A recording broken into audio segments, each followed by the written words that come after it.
Alright guys, today we are taking a look at the Benchmade Mini Crooked River. This is a nice little knife. I say little, but it's actually still pretty big.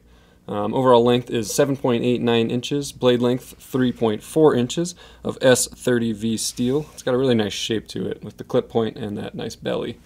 It has the axis lock, which is always fun. Handle length is 4.5 inches.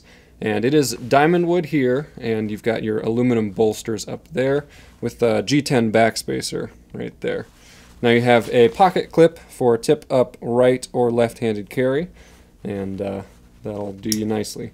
3.29 ounces, and here is your clothespin for tactical size comparison, or your tactical clothespin for size comparison rather. I always do that, but this time I'm going to leave it in. And here's the regular Crooked River for size comparison.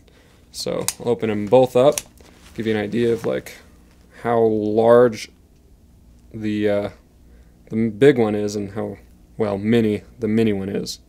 So there you have it, guys. Go ahead and take a look at this knife at bladehq.com. Hope you buy it, hope you love it. It's the Benchmade Mini Crooked River.